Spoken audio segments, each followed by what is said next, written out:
헬로 에브리원, 안녕하세요. 월스트리트 파인더 김석환입니다. 벌써 2월도 거의 끝자락에 가 있는 것 같고요.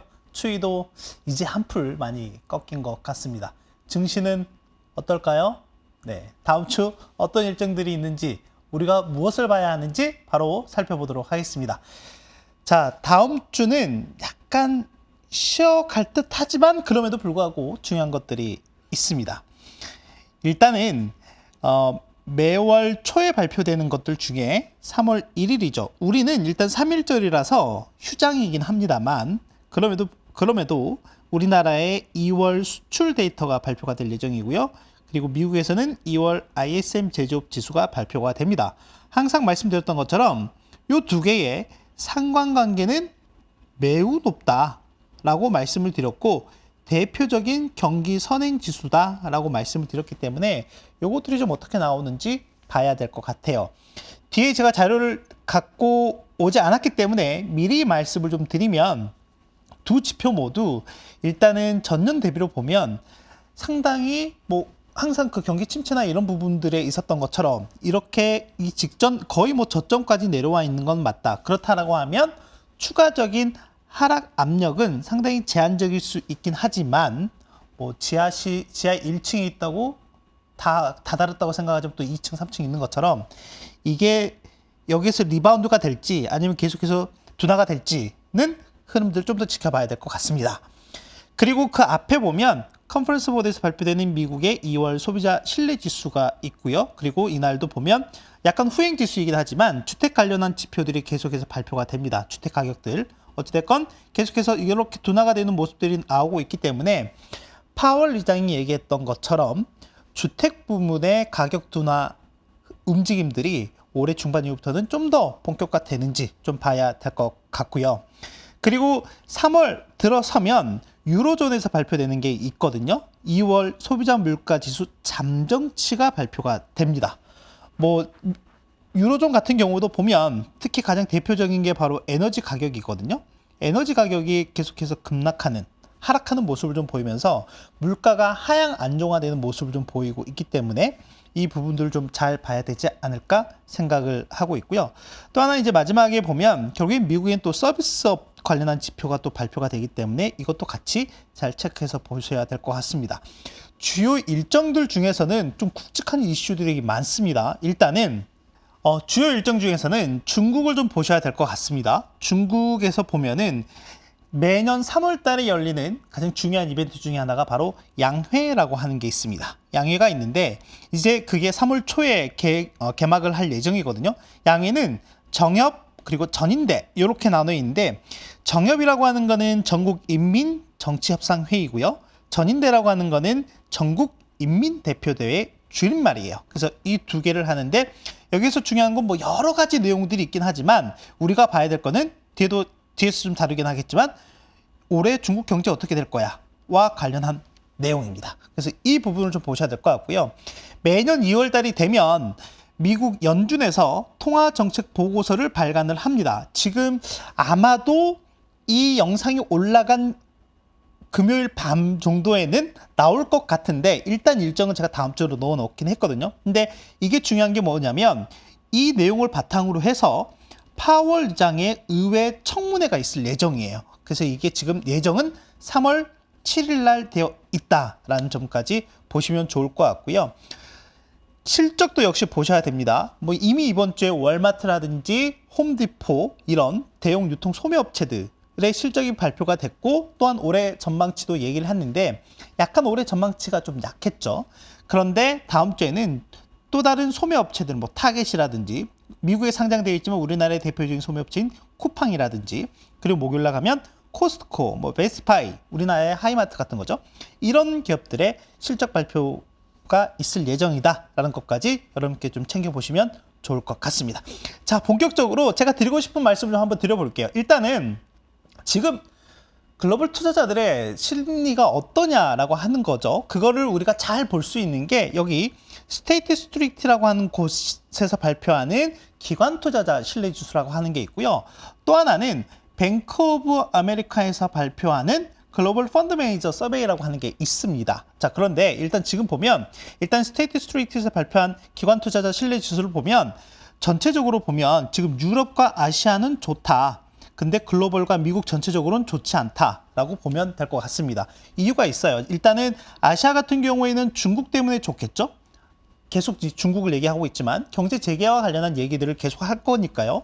그리고 유럽 같은 경우에는 어쨌든 지정학적 위험이 여전히 도사리고 있긴 하지만은 가장 우려했던 에너지 위기와 관련한 부분이 많이 경감이 됐더라라고 보시면 될 것 같습니다. 그러다 보니까 상대적으로 경제 성장률이 견고하더라라고 하는 거죠.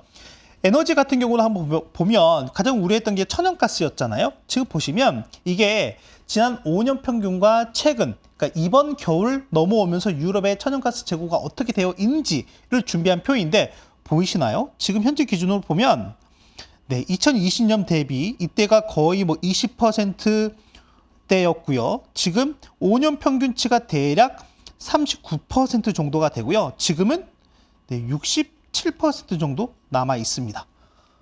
이거 지금 겨울이 끝나도 재고가 50% 이상이라는 소리죠. 왜 이렇게 재고가 많이 남아 있느냐?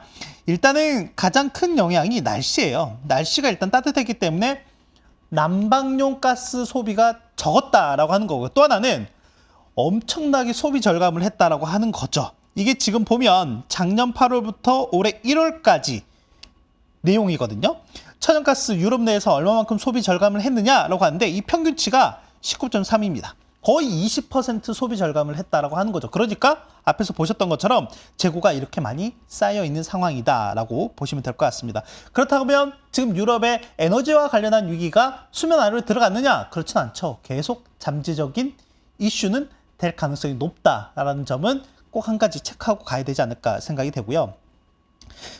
간밤에 FMC 의사록이 공개가 됐는데 주요한 내용만 다시 한번 말씀 좀 드려볼게요. 왜냐하면 파월 의장이 어떤 얘기를 했었냐면 자, 이번 FMC 의사록에서 여러분들께서 보셔야 될 거는 연준이 앞으로 나아갈 길에 대한 힌트를 얻을 수 있다라고 얘기를 했거든요. 그런데 그 길이 이미 시장이 알고 있었던 내용이었고 네, 다소 시장이 기대했던 그런 시장을 환호하게 할 만한 그런 비둘기파적인 내용들은 없었습니다. 시장이 기대했던 거는 뭐 대충 이런 거겠죠. 피봇 또는 금리 인상 이제 중단 뭐 이런 내용들이었을 텐데 이런 내용들은 전혀 없었어요. 그래서 향후 미국 경제에 대한 전망이나 이런 부분들이 좀 담겨 있었는데 내용을 좀 보면 일단은 기준금리 인상은 앞으로는 25bp 인상이 적절하다라고 했어요. 그러니까 이제는 스텝 바이 스텝으로 가겠다라고 하는 거고요.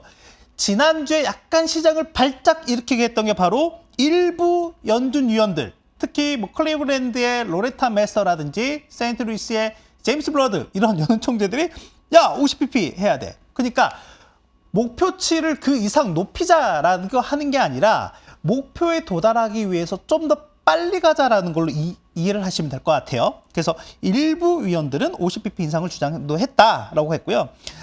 또는 경제나 고용 또는 인플레이션과 관련해서 좀 높은 불확실성이 있다라고 하는 거죠.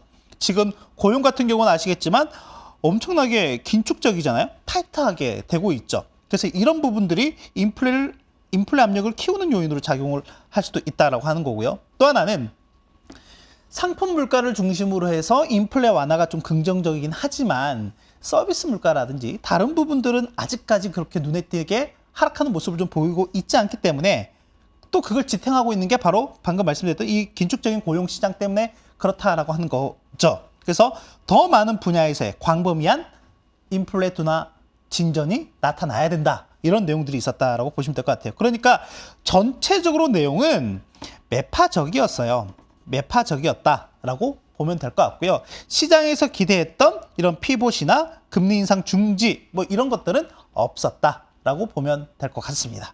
그러니까 시장의 눈높이가 연준과 그동안 좀 괴리가 있었는데 그게 확 좁혀들었거든요. 그게 바로 2월 달의 움직임이라고 보시면 될 것 같습니다. 지금 보시면 2월 초만 하더라도요. 보시면은 올해 6월 달 정도에 대략 한 3.89% 정도가 4.89% 정도가 올해 최종 금리가 될 거야 라고 시장이 예상을 했거든요. 그런데 이거 보이시나요? 고용보고서 발표가 되고 나서 이렇게 올라왔고요. 소비자 물가지수가 발표가 되고 나서 이렇게 나왔고요. 현재는 이렇게 더 높아졌습니다. 이게 지금 7월 달 정도에 얼마까지 올라갈 걸로 보느냐? 지금 5.3%대예요. 5.3% 후반까지 보고 있더라. 그러면 올해 연말 기준으로 연준이 얼마까지 보고 있다고요? 5.1%를 타겟하고 있는 상황이에요. 작년 12월 기준으로는. 그러면 이미 시장은 연준보다 좀 더 앞서서 보고 있다라고 하는 거죠. 그러면 이제 여기에서 연준이 이 목표치를 더 높게 올리지 않는다라고 하면 뭐 금리를 통해서 생기는 발작은 또는 쇼크는 그렇게 크지 않을 가능성도 앞으로는 있을 것 같다라고 하는 게 일단 한 가지 여기서 얻을 수 있는 위안입니다. 자, 또 하나는 최근에 금리 레벨이 좀 더 시장이 예상하는 레벨이 좀 더 높아지게 된 계기가 뭐였냐면 이 생산자 물가 지수가 전월 대비로 다시 플러스로 전환했기 때문에 그렇거든요. 근데 그걸 이 소비자 물가와 한번 비교해 보면 결국에는 제가 어떤 물건을 생산을 한다라고 했을 때 제가 생산해야 될 원가 부담이 높아지게 되면 그걸 제가 온전히 부담하기 힘들잖아요. 그렇기 때문에 그걸 소비자에게 전달을 해야 되는데 이 생산자 물가가 소비자 물가에 반영이 되는 시차가 짧으면 1개월에서 2달, 2개월 정도밖에 되지 않습니다. 그렇기 때문에 지금 보시는 것처럼 생산자 물가와 소비자 물가 간의 흐름이 거의 비슷하게 움직인다라고 보시면 될 것 같은데 여기에서 키워드처럼 2년 만에 역전이 됐다. 뭐가 역전이 됐느냐? 이 생산자 물가와 소비자 물가 간에 보면 이 생산자 물가가 소비자 물가 밑으로 내려오게 됐더라라고 하는 거죠. 이 말인즉슨 앞으로 이 생산자 물가가 소비자 물가로 전이되는 데 있어서 그 압력 자체가 낮아질 가능성이 있다라고 하는 거고 앞으로 어떻게 보면 이렇게 소비자 물가가 좀 더 둔화되는데 기여할 가능성이 높다라는 겁니다. 이거는 긍정적인 거죠. 이거는 긍정적이다라고 보시면 될 것 같습니다. 그리고 2월 달 들어서 달라진 점이 있다라고 하면 올해 들어서 계속해서 국채 금리가 이렇게 하락하는 모습을 보이다가 2월 달 들어서 이렇게 올라오면서 작년 11월 이후에 좀 높은 수준까지 좀 올라와 있는 상황이긴 하거든요. 이제 그러다 보니까 시장이 이렇게 하락을 하는 모습을 좀 보이긴 했는데 작년 4분기와는 좀 다른 게 있습니다. 작년에도 보면 이렇게 올라가는 시점에서 보면 올라가는 속도 측면에서는 거의 비슷하긴 해요. 근데 그때는 시장이 이렇게 급락을 하는 모습을 좀 보이긴 했잖아요. 이 당시와 지금과 달라진 게 뭐냐라고 하면 경기에 대한 전망인 것 같아요. 이때는 경기 침체에 대한 가능성이 정말 높게 대두가 됐었고요. 지금은 이 경기 침체와 관련한 부분에서는 상당히 완화가 됐다라고 보면 될 것 같습니다. 워낙 미국 경제가 탄탄한 모습을 좀 보이고 있기도 하고요. 그리고 지금 보면 1분기에도 2%대의 경제 성장률을 보일 것으로 지금 추정이 되고 있죠. 네, 이런 상황이라고 보시면 될 것 같습니다. 물론 현재까지 상황은 그렇고요. 이제 앞으로의 진행되는 과정들은 또 따로 지켜봐야 될 부분이긴 하지만 그런 측면에서 본다라고 하면 지금 어느 정도 시장이 금리가 올라가는 수준이나 레벨에 대해서는 버틸 수 있는 체력이 되어 있는 것 같다라는 정도로 정리를 하시면 될 것 같아요. 자, 그리고 다음 주에 중국 양해와 관련해서 시장의 기대감들이 스물스물 유입이 되고 있다라고 말씀드렸는데 저희 이 중국 쪽과 관련해서는 저희 팀의 박수진 선임 연구위원이 보이차라고 하는 저희 프로그램을 통해서 계속해서 소개를 해드리고 있으니까 여기에서 좀 더 자세히 다루게 될 것 같고요. 일단 제가 대략적으로 좀 말씀을 드려보면 일단 올해 경제 성장률 전망치가 어떻게 되는지가 매우 중요합니다. 왜냐하면 지난 3년 동안 코로나 때문에 굳게 닫혀 있었던 중국의 문이 이제 본격적으로 열리기 시작한 과정에 들어와 있잖아요. 그런 측면에서 봤을 때 중국은 목표하는 경제 성장률을 달성하기 위한 다양한 부양책들을 내놓을 것으로 기대가 되고 있거든요. 그런 관점에서 봤을 때 우리가 유심히 봐야 되는 게 결국엔 중국이 경제가 잘 돌아가게 된다라고 하면 공장이 열심히 돌아간다라고 하는 거고요. 거기에 들어가는 투입되는 원자재에 대한 수요가 늘어난다라고 하는 거잖아요. 그래서 연초 이후부터 뭐 유가라든지 구리라든지 철광석이라든지 이런 원자재 가격들이 상승을 했던 이유 중에 하나가 바로 중국의 경제 재개에 대한 기대감들이 분명히 있었던 거였죠. 그래서 함께 보실 만한 부분은 이 구리 가격이라고 하는 부분과 특히 원자재 부국인 호주의 통화인 호주 달러와 미국 달러의 환율의 동향을 같이 잘 체크해 보시면 좋을 것 같습니다. 상관관계가 거의 같은 방향으로 움직인다라고 보시면 될 것 같고, 향후에 구리 가격이 이렇게 올라가게 되면 호주 달러도 이렇게 강세로 가는 모습들 보이게 될 거고요. 이 말인즉슨 달러가 약세로 간다라고 하는 거잖아요. 그럼 우리 시장의 입장에서 봤을 때 결론적으로는 외국인들의 수급이 유입이 된다라고 봤을 때 이 달러 약세가 상당히 긍정적인 모멘텀을 제공할 수도 있다라고 하는 거죠. 그래서 이 부분을 같이 체크해서 보시면 좋을 것 같습니다. 자, 열심히 달려왔잖아요. 정리해 보도록 하겠습니다. 일단 시장이 페드 연준보다 앞서 있는 것 같습니다. 보시면 최종 금리에 대한 부분을 보면 2월 초에는 대략 4.89%였고 현재는 5.37%예요. 너무 높잖아요.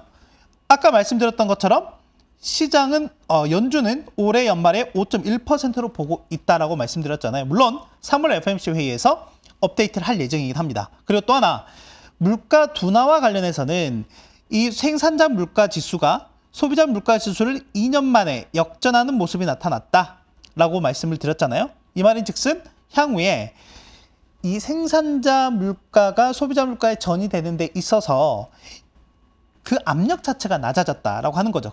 이 말인즉슨 인플레 둔화의 또 하나의 청신호가 좀 켜진 것 같다라고 보시면 될 것 같고요. 이미 악재는 좀 선반영이 되어 있다라고 하면 이제 남은 거는 기대뿐인가? 라고 하는 거는 열려있는 질문으로 남겨놓도록 하겠습니다. 자, 다음 주에 우리가 봐야 될 거는요. 타겟이나 코스트코, 쿠팡 같은 소매업체 실적 발표가 있고요. 또 하나 테슬라의 인베스터 데이가 있습니다. 이거 제가 앞에서 말씀 안 드렸던 것 같은데 올해 연초 이후에 미국 S&P 500 기준으로 보면 상승률이 가장 높은 기업 중에 하나가 바로 테슬라이거든요. 근데 3월 1일 날 예정되어 있는 인베스터 데이에서 마스터 플랜 3를 공개한다라고 합니다. 그래서 요걸 잘 보시면 좋을 것 같고요. 향후에 테슬라 주가에 있어서 또는 테슬라 기업의 성장에 있어서 어떤 모멘텀을 주는지 체크하시면 될 것 같고요. 또 하나 미국 연준과 그리고 독일 분데스방크에서 발표하는 통화정책 그리고 연차 보고서가 공개가 될 예정이다. 근데 미 연준에서 하는 통화정책 보고서는 아마 제 생각에는 오늘 밤이나 아무튼 이번 주에 공개가 될 것 같습니다. 미리. 그리고 다음 주에 봐야 될 게 중국의 양회입니다. 그래서 올해 경제 성장률을 주목하자라는 것까지 말씀드리도록 하겠습니다. 자, 다음 주에는 2월에서 3월로 넘어가는 시점이니까요. 여러분들 스스로 잘 정리하시고 또 새로운 한 달을 맞이하셨으면 좋겠습니다. 저는 다음 주에 뵙도록 하겠습니다. 안녕! 바이바이!